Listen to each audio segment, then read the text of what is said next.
Hi, and welcome to Truth with Ruth, a witty, warm, and real podcast about anything and everything health and fitness. I'm your host, Ruth Edwards, and I'm joined by co-host Evan Edwards. And in this episode, we are going to dive a little bit deeper into Pilates, the Pilates method, and answer the question that I so often get. Which is, what kind of Pilates should I be doing? And where do I find it? How do I find it? So, what's my answer, Evan? You usually say, it depends.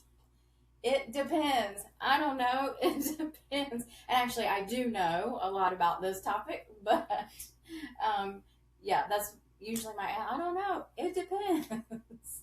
So, in this episode, we are going to help you, the listener, by giving you more information about the Pilates method, like what it is, where it came from, the various types of teacher trainings, the types of instructors you might find, and the types of classes, so that you can make the best choice for you based on your needs or your goals or both. When you get this question, because you said you get it a lot, and you've been teaching for quite a few years. Almost 10 years, yep. So, like, what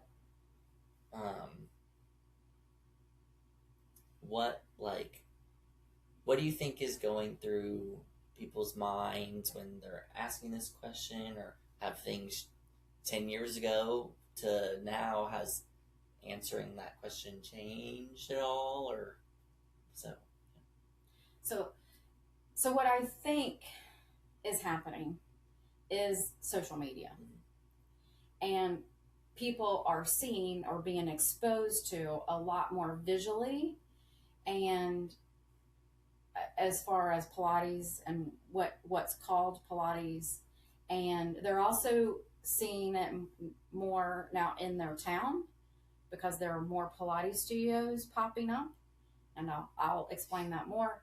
So I think between what they're maybe seeing in town and what they're maybe hearing a friend talk about, and then what they're also seeing on social media, and all the different labels, it can be a bit confusing. And that's why we're doing this episode.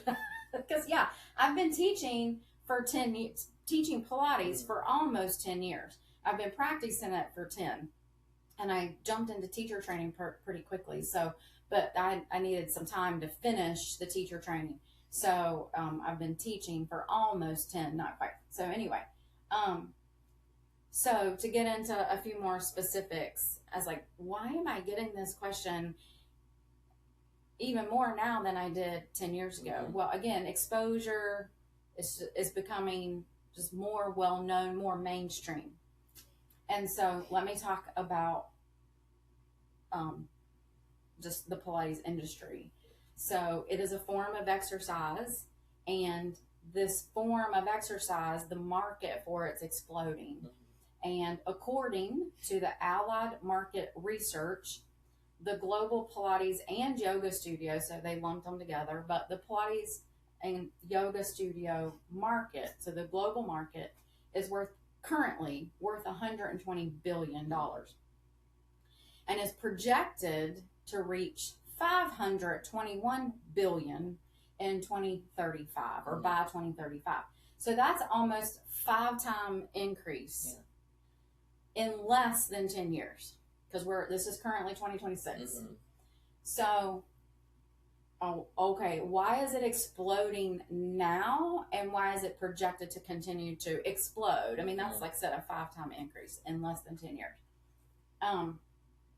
I think too big, and this is my opinion. Mm-hmm. This is my opinion based on what I see and what I hear. I don't have research to back this up, but this is what in my opinion, again, and my experience over the last 10 years, and what's happening currently, and what I'm experiencing, what other Pilates studios are experiencing.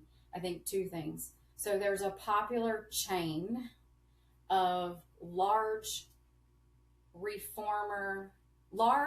studios So you're talking 10 to 12 people on reformers. So that's one of the machines that Pilates is known for. And that particular chain of Pilates studio is franchised. And so, like in this area, there's one particular owner, but he owns quite a few of them. So, a couple of larger cities right here, and then out to the east a little bit, and he owns several of them. And but he's the owner for this little area in North Carolina, but so the ones in California have a different owner, so it's a franchise. But the business model and a lot of the equipment and the teacher training and all that was hashed out a really long time ago, actually. And it's just, as often is the case with fashion and trends, things start on the West Coast. It takes them a while to get to the East Coast. And so, here we are. And then more and more people are, business owners are opening them. And then because the cool thing for the Pilates method is that, yes, that particular chain franchise has made Pilates more accessible, because they have a lot of classes all day long. So there's a class every hour, basically from like 5 a.m. to 7 p.m. And it makes it usually a little bit more affordable. So because of that, it's made it more mainstream. And I think that's wonderful. And I think that's what Joseph Pilates, the founder, creator, probably wanted. Now, he's deceased, so we can't know for sure, but based on his writings and his work, he was innovative, he was a creator, and he thought everybody should be doing his method. Now, he didn't call it Pilates. He called it controlology. And he created it for himself based on his own needs. And he was a sickly kid, and then he got into some various sports. I'm trying to make this quick and brief, because you could probably Wikipedia it, but like it was, what he realized and figured out just on his own was, oh, the more active I am, the less asthma I have. It actually took care of his asthma. And so he got into some gymnastics and boxing. And then he was boxing and traveling around as a boxer during right before World War One. Then World War One breaks out. He's German. He's in England for a boxing match. So he gets put into an internment camp. And in that internment camp, though, what did he do? He had all his fellow bunkmates come outside and do these exercises. And he had an order or a flow. And guess what? When the flu came through, who didn't get sick? The people he was working out with. Yeah. His bunk, him and his bunk. So then I guess the English were like, hey, come here. So they pull him into the wounded soldiers tent, and he starts exercising the wounded soldiers. So then that's where some of that equipment, right, starts getting designed, at least in his head, because he's using what he's got. He's using hospital beds, and what hospital beds have in them? Springs. So he starts using, rigging up with what he's got on hand. And so basically, the Cadillac is what we call it, look at it. It's a bed with poles on each end, and there's mainly springs. It was the hospital bed. So anyway, then he went on to invent some additional pieces of equipment. The most common or well-known is the reformer. So did you ever watch or see Chuck Norris's, what was it called? So Chuck Norris, you know who he was? Mm-hmm. Okay, so kicking and punching. He played on the show. I know y'all are dying right now because y'all are trying to make me remember it. You're yelling it into your car stereo. Walker, Texas Ranger. Okay, so and anyway, but he sold some things, some product. He was an influencer back in the day, but it was all on TV ads. But he created this, supposedly this piece of equipment. And Chuck Norris's, oh shoot, I can't remember what it's called. Anyway, well, and just your dad was the one that said the reformer reminds me of that. And I'm like, well, the reformer was first. So so Chuck Norris's invention probably might have been inspired, let's say that. Okay, anyway, so Joseph Pilates then invented equipment. So we have the reformer, we have the tower, we have the Cadillac, we have the chair, we have the barrel, and we have a step barrel, and a few other little things. Toe separator, a petty pole. I mean, so, but the most common is the reformer tower. And so that big chain that I was talking about, their setup is reformers.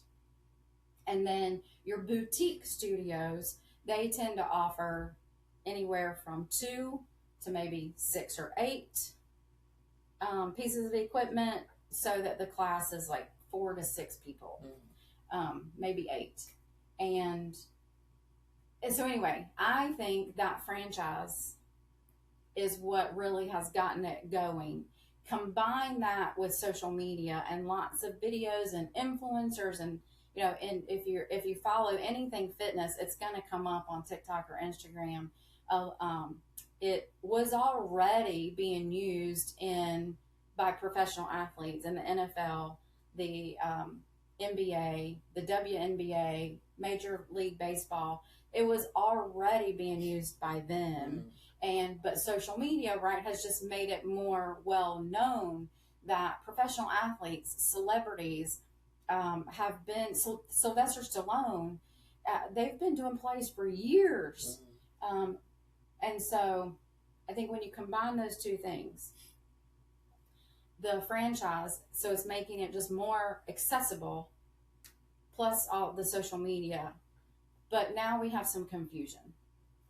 So what is Pilates? What is the Pilates method? What's so great about it? What is it? Simply, and if you may have already listened to my Pilates episode, you already know this. It is an exercise method. Okay? That's it. It's an exercise method. It is designed, though, to both strengthen and stretch at the same time. Now, there's other methods that can do that too, but there are some hallmarks of the Pilates method.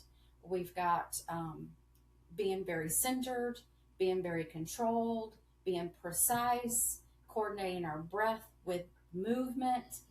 And in my experience, what I find really, really helpful about the Pilates method is that it helps me stay both strong and flexible in the areas that I need that, and helps me be more balanced. So muscle balance. So I have scoliosis. So that's really why I ended up in trying the Pilates method, was because my scoliosis was creating some issues, muscle balance issues, which was preventing me from hitting some milestones that I wanted to hit, and not just preventing, but creating injury. And so that's how I got into practicing Pilates, was because my body definitely needed something as a complement to help me balance out. I already have a overdeveloped shoulder and an overdeveloped low back, so I needed something to help balance those out. And so, yeah. So the Pilates method is really good at mobility and creating muscle balance. It's also good for your concentration. It's good for your core. A lot of people, core. Okay. So does that answer the question? Like, what is Pilates? Does that give you a clear, do you walk away going, yeah, I know what it is? Not just because you've seen me do it, but Well, and I think if they are still confused, they can listen to our Pilates episode. We don't want to do a whole second, like we're focusing on quote unquote types of Pilates. Right. Good point. So if you're still confused, which hopefully you're not, but if you would like more on like what is Pilates, then yes, thank you. This is why we have a co-host. Go listen to that episode. That's one of my earlier episodes, just like what is Pilates and should I be doing it? So exactly. All right. So now this is why we're here today. What are the different types? Which one should I do? Well, first, for the traditional Pilates people, if you're listening, I know there are not really different, did I just say that right? I didn't. There are not different types of Pilates. Pilates is Pilates. Okay, I recognize that. But I am talking to the listener who doesn't have any background, any really knowledge or much knowledge of what the Pilates method is. They haven't been to teacher training. They've only maybe seen it on social media. They've only taken maybe a class or two in a gym. They just really don't know what's going on in the Pilates world and why is that Pilates person cussing out that Pilates person on social media? Like, what is going on? So that's what this episode is about. So I recognize there really aren't different types, but social media is making it confusing. And so that's where I'm coming from. All right. So there are different types of equipment, and I covered that already, but just to recap, there's a reformer, and if you'd like, I don't know what that is, then put it into your internet search bar. Show me a Pilates reformer machine, and it will pull it up. A reformer, a tower, and a chair. Chair Pilates, tower Pilates. I mean, those would be the search words I'd use. Reformer Pilates. Now, again, in the traditional or classical Pilates method, we use all pieces of equipment. Why? Because we're training the whole body. It's a whole system, and any exercise can be done on any one of those pieces of equipment, but it's going to look different and it's going to feel different. It's called physics. Mm-hmm. If you're sitting up doing it, it's going to feel different than if you're laying on your back doing it, and depending on what you're pushing or pulling. So it just comes down to physics, whether you're and gravity. Are you sitting up and now gravity's pushing down on your spine? Or are you laying down and gravity's pushing down on your belly? So just gravity, physics. Mm-hmm. Okay. So I know that's not really a different type of Pilates, but again, for the purpose of this conversation, that's what we're going to call it.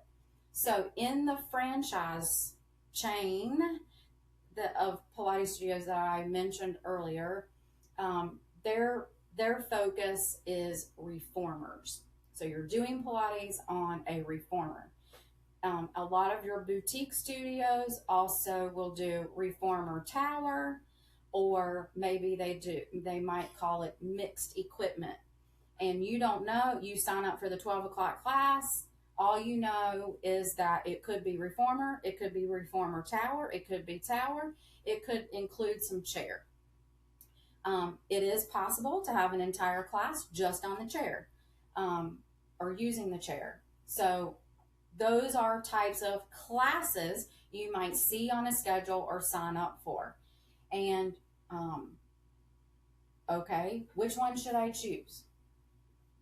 Well, if you've never been to any Pilates class, first you need to go and take some kind of intro class. So if you're looking at a big studio, they probably have some kind of introductory classes or sessions for you to start with, and they're going to introduce you to those different pieces of equipment.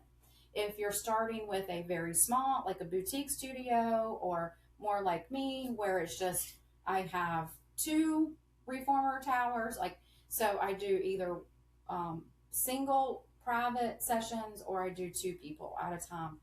Then we're going to introduce you to all those things. You're not coming just for reformer or just for tower. You're coming for Pilates.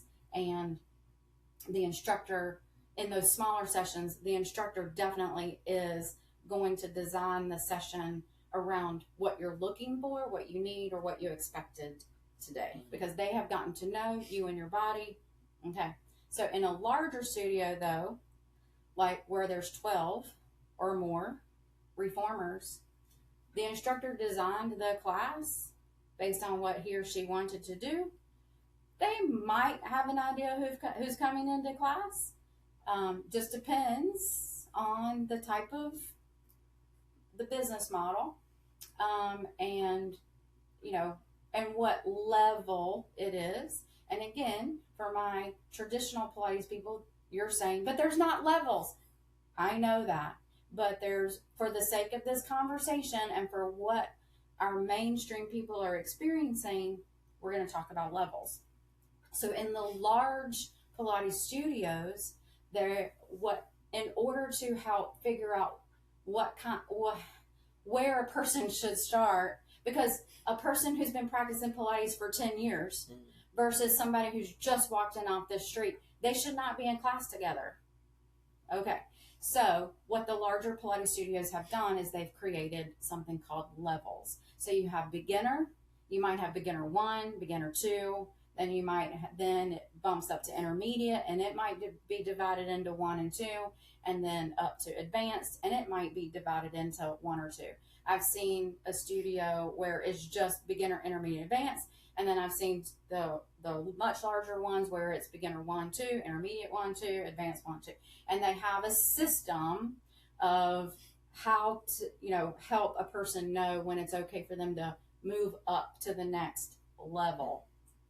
And again, that's because we're talking about large numbers of people coming in, joining, signing up for memberships. And so the larger studios, they had to create some kind of system. Why? Safety. Safety, number one. Number two, if I'm advanced and I've been doing it for 10 years and you come in and you've never done it, okay, the class has to go beginner. And now I, as advanced, I'm ticked because I wanted to come in and I wanted to do all this standing stuff and maybe stand on my head, and I wanted to leap and jump and woo, and I can't because you came in and you've never done anything. You don't even know how this thing moves. And so that's why there are levels. Okay. All right. Is that clear? Yes. Okay. So a lot of it's going to depend on what kind of studio you choose. Now, whatever studio you choose, it doesn't mean you're stuck with them. Okay? Just like finding a personal trainer or a dentist or a dermatologist or a hairstylist, you are not stuck with the first one you ever meet. So you can interview them, you can have a conversation, and if they're a therapist, if they're not a good match, go somewhere else, move on, ask your friends, ask your neighborhood HOA page. Ask, where do y'all go? Who do you like? And word of mouth sometimes is the best way. I don't advertise. I consistently get people saying, hey, my friend's asking, can I give your name and number? And that's how I get most of my clients, is word of mouth. So, okay. There's one other type, and as far as equipment, and we're going to call that mat. So mat Pilates, or Pilates mat, was actually the original. So when Joseph Pilates, World War I, took his bunkmates outside and said, do these exercises, that was the Pilates mat order. That was the original. What they call classical or traditional mat order is actually very difficult. The first few exercises aren't too bad, but then as you keep progressing through the order, there's like 32 exercises, as you keep going, it gets more and more and more difficult. It's really more difficult flexibility wise than strength wise, but strength is a factor. You've got stuff going over your head, some push-ups, it gets, it gets very gymnastic-y, okay? You remember doing front rolls and Mhm. backward rolls? I mean, it's not, you're not doing a front roll over your head, but almost, I mean, or forward or backward. So, like, it gets pretty difficult. That was the original classical order. It still is the classical order. But most Americans can't do it, especially not on the first try. Mhm. You're either not strong enough or you're too tight and you don't have the flexibility. So, all the equipment that Joseph Pilates created, invented, and designed was to help the client, the person that he was working with in front of him, either get stronger or more flexible so that they could go to the mat and do the mat exercises. So the equipment is really designed to assist you either in your strength or your flexibility to get to the mat. Mhm. Okay. A lot of people don't know that. And so that's how all the pieces of equipment, including the mat, really work together. So that's what mat is. All right. So you've got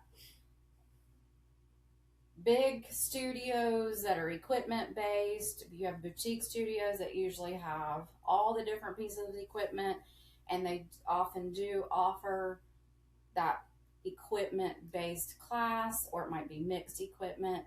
You also have studios that offer mat, and then you see mat classes pop up in a lot of gyms, YMCAs, athletic clubs, even the farmers market. I mean, you see it, or the Porsche dealership. I mean, you see it in a lot of places. Okay, and it's right, you can have a mat class almost anywhere. Okay, then we're going to talk about classical versus contemporary. So unless you've been in the Pilates world for a minute, you might like, what are you talking about? So this is one of those topics that's a little bit more industry specific, and you might hear an instructor talk about it. If you're an instructor, you might definitely you know what this is, or you should. But classical, so we've got basically what do you call it? Not a timeline, a spectrum, from classical to contemporary, and then everything in between. So your classical Pilates instructors, I like to use the word traditional. It's more traditional. It's more in the vein of what Joseph Pilates himself was teaching during his time. It's what he wrote. It's what he designed. It's what he created. So classical is the word they use, but you could also think very traditional in that sense. And then on the other end of the spectrum, you have what they call contemporary. So more modern, more, humans have changed, especially Americans. Our body shapes, in a way, have changed. We're a lot bigger in America, at least. And so there's some different challenges. We've got text neck. They didn't have that back in the 30s. They didn't have text neck. So we have scrolling or text thumb. They didn't have that back then. So we've got some different challenges now. And so contemporary is just you've studied the Pilates method, but you have a tendency to be creative and more teach to the body in front of you. And then you have people who are a blend, but maybe they lean classical or lean contemporary, or some are a really good balanced blend and right in the middle. So, okay, so I was actually kind of surprised when I got this question just the other day. And she found out that I was a Pilates instructor, and so she asked me, well, which one should I do? The more traditional or the more contemporary? And those were the words she used. So she clearly had some experience, had experienced some different types of classes. And so that was her question to me. Which one or kind or type should I do? And I don't know which one. So my next question would be, or my question to her was, what are you looking for? What do you want? And so, like, what are your goals? Or maybe what's your limitations? Some people have limitations. And so we had that conversation. And so then I was able to say, so it sounds like what you would probably enjoy the most is something in the more classical or traditional sense. Okay? And that is perfectly fine. That's perfectly fine. And because, again, the question is, what do you need? Or what do you want? Or what are your goals? It's not that one is necessarily better than the other. And that's what, so all this fighting on social media between all the different Pilates instructors is absolutely ridiculous to me, because I mean, it doesn't matter. What should matter is you walk into my Pilates studio or you book a session with me. What matters is, Evan, what do you want? Mm-hmm. What do you need? What are your goals? What do you want to get out of it? You're the one paying the money, so, and investing the time. What do you want and or need out of this time in the Pilates studio? Do you want to get stronger? Do you want to fix a muscle imbalance? Do you want to be more flexible? Do we need to work around a limitation? What's going on? What do you need or want? The larger studios can't do that. They're a class of 12 people. They can't. Not really. Not maybe a little bit, but not well. But your smaller studios can. So that, listener, it depends. If you have some limitations or a disorder of some sort where you might need a little bit more hand holding to figure out how do I do this exercise and do it safely, the best for me to meet my goals and my needs and wants, then go smaller. Go for one-on-one or private sessions, maybe one-on-two, until you get more comfortable and can understand more on your own. I was going to say something else that went out of my head, but okay. So then another question might be, well, should I do mat or should I do equipment?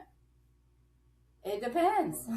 What are you looking for? If you're looking for something a bit more athletic, then you might really like reformer. If you are looking for a bit more lengthening, where when you finish you feel taller, then you would like tower.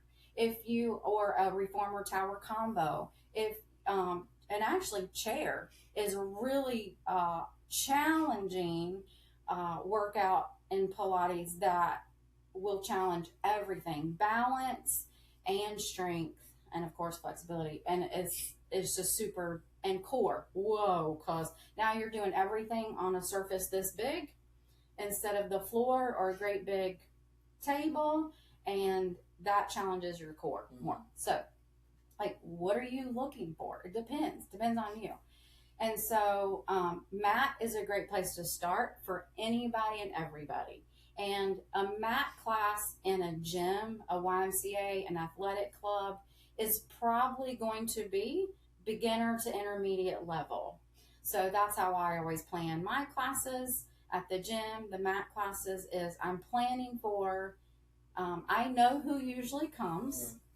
Okay. So I know that if I have my usual crowd, I can go intermediate. But I never know who's going to show up for sure. And there's always a chance that a new person or new member is going to walk through those doors. And I have to be able, or I want to be able to quickly, I can look at my workout and I always know I can, I'm probably not going to change the workout itself, but I'm going to give the suggestions of, if you're new or you're a beginner, you might try it this way, you might do it this way, you might do it that way. If you want to level it up and go for a little more challenge, you can do it. So I'm talking a lot through to give all those different options depending on who's in the room. So But yeah, mat classes, I'd say in general, unless it's in a studio and it's advertised as advanced, a lot of your mat classes are going to be more beginner to intermediate, depending. Okay. So, Ruth, how do I find the right Pilates class for me based on my needs and goals? Well, again, I said it already, but ask around, ask your friends. That's what I did. That's how I like was reading my personal training journals and magazines, and it kept mentioning Pilates. And so started asking my friends, do you know any Pilates instructors? Do you know any Pilates? Because 10 years ago, it wasn't as boom and big and booming as it is now. And so that my hairstylist, my hairdresser, was the one who said, actually, I know somebody, and she's in Kernersville. She's not far from you. Let me get you her name. And that's how I found my first instructor. And so that's what, I mean, and of course, a lot of people go online, but my recommendation is ask around. And then once you land on maybe a studio, whether it's small or big, go in for a quick, whether it's pop in or you make an appointment, and ask, hey, how do you train your instructors, or what kind of training have they gone through, or do you ask of them? Because there are lots of different schools of Pilates education, and none of it is regulated. Nothing in the fitness industry is regulated. So there's not a licensing board. And so there's just certifying organizations. So whether that's group fitness, personal training, or Pilates, there's different certifying organizations, and they all have different requirements. Okay. And so you might ask, if you're interested in that, you might ask, oh, how much training have they had? Have they had training on the entire system of Pilates, the mat, the reformer, like all the different pieces of equipment, or they only had mat, or they only had reformer? So, I mean, that might matter to you. It might not, but it might. Do they offer privates, one-on-one? Do they offer duets, one-on-two? Do they offer small group, large group? Like, what size sessions do they offer? In my personal opinion, I think it's really, really helpful if you're new to equipment, to the Pilates method, to have at least a handful of one-on-one sessions, so that you can learn the lingo, what's expected of you, like the pace, and so that the instructor can work with you and your body to help you, like, oh, when you do this, you might want to hold it like in this position. When you plank, you have a tendency to let everything sag. We want to pull, so just some little helpful tips like that to help you get to know what to pay attention to and what to not pay attention to. So that's my personal opinion. And then read the class description and look for some keywords. And this is one of the things I told that girl last week. Read the class description. There's usually 2 or 3 sentences on a website somewhere that gives you a description of the class. And so read that and look for some keywords. If it might say classical, it might say contemporary, it might say traditional, it might say modern, like all those words are going to give you a clue. If it uses the word sculpting, Pilates sculpt class, toning, chisel, with resistance, then it's going to be more on the contemporary side. Like I teach what I call a Pilates sculpt class at the athletic club that I teach at. That should let everybody know, and of course it's in the description, that it is some traditional Pilates mat work, but we are going to use some light dumbbells, some resistance bands, maybe a ball. Like we're going to use some props to add some resistance. And if you don't want that, then don't come to the class. Or here's what I always say. It's always optional. If you don't want to use the band, don't use the band. Like it's hard enough without it. So if you don't want to, or it's not appropriate for you, don't. Like I always give that option. It is always optional. But that by putting that in the title and in the description, people should know this is going to be a little bit more on the contemporary side.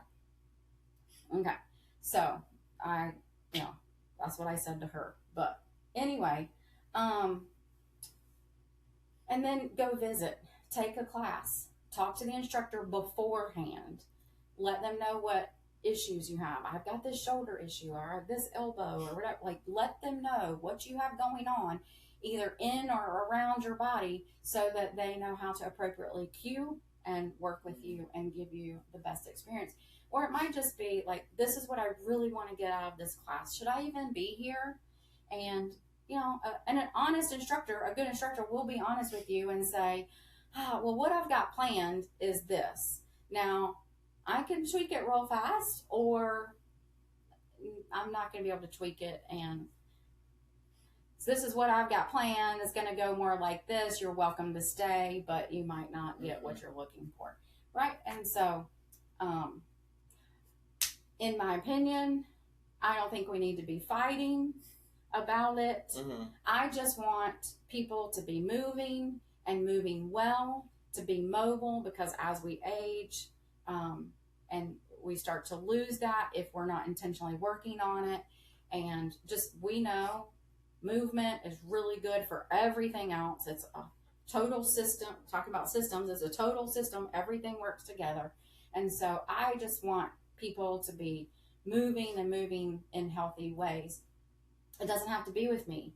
It can be with you. It can be with her. It can be, I don't have a monopoly on it. There are plenty of people in the world who are not exercising. Like, we're approaching 8 billion people, and the conservative estimate is that 20% of people exercise regularly. That's conservative or generous. That's really, really generous.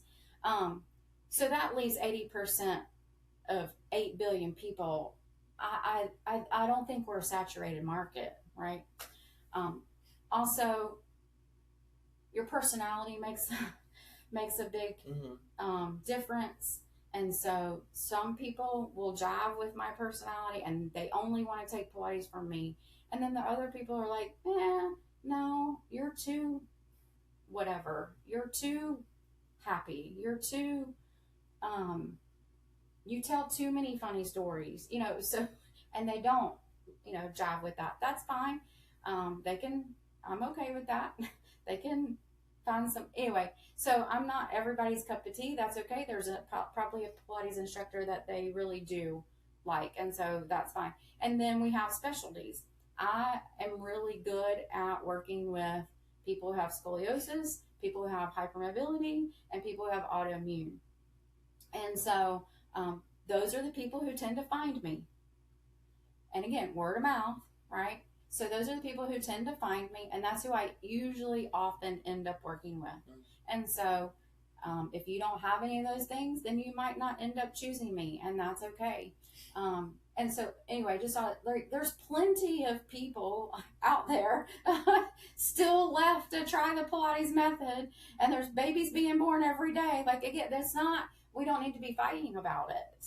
But for those listeners who were really confused, or even just somewhat confused, like, what is all of this, and what should I do, and what should I not do, and is it okay to do this one, or is it okay to do that one? Hopefully this episode has answered your questions and not created more questions. So that's my goal, is to help provide some clarity. And, again, ask a friend or ask around, and then just go try. And ask questions. It's okay to have the conversations.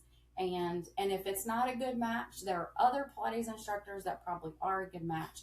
But the best Pilates instructor for you is going to be the one that understands you, what you need, what you want, what limitations or what we're working with, and who are going to design a workout or a session or a program based on your needs and your goals. And that's the best Pilates instructor or best class, right? That will probably work for you. And yes, I do think Pilates is a wonderful exercise method. Is it right for everybody? Probably not. There's probably people who tried it and don't like it, and that's okay.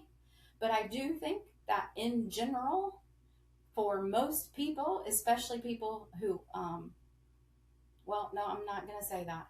Just for most people, Pilates is a great practice to add to your weekly routine. 1 to 2 times a week. 2 to 3 is great, but 2 is probably a really good happy spot for most people. Twice a week, in addition to the other things you're already doing, such as strength training, walking, running, jogging, swimming, biking, skating, dancing, whatever. In addition to all of that, add in Pilates, and it'll help you be able to continue to do what you really, really love to do. So, is everything clear as mud now? I think so. Did I make it more clear, or did I make it more confusing? So. Well, I don't know. That's for them to decide. Oh, but come on, you just heard everything, so. I think so. Okay. Yeah. All right. So, that wraps it up. And I appreciate you joining me. If you have more questions, though, you can find me on truthwithruth.com. You can find me on Instagram at truthwithruth.pod. So if you left this episode with more questions than answers, you could find me in one of those 2 places and drop the question. Drop it below. And then I'm sure already listening to this podcast somewhere, but we're available on YouTube if you'd like to watch, Apple Podcasts and Spotify if you'd like to listen. Leave a like, a comment, a 5-star rating. We're also on Patreon at Reignite Health and Fitness. We sometimes put in little resources or whatever, something that might correlate to the podcast episode that we have out or are putting out. And on Patreon, I do have a couple of free workouts, and then I have some paid workouts, and there's some different categories. There's strength training, there's like older adult or beginner strength training, and I'm going to add a category, so depending on when this gets published and when you actually, if you listen to it in a couple years, then it should already be created, but another category of some mat Pilates at home. And so, because that's I'm getting that request, like my Pilates clients would like to be able to do some work at home on their own, and so they would prefer to watch videos of me for some reason. So anyway, I'm going to create that category on there as well.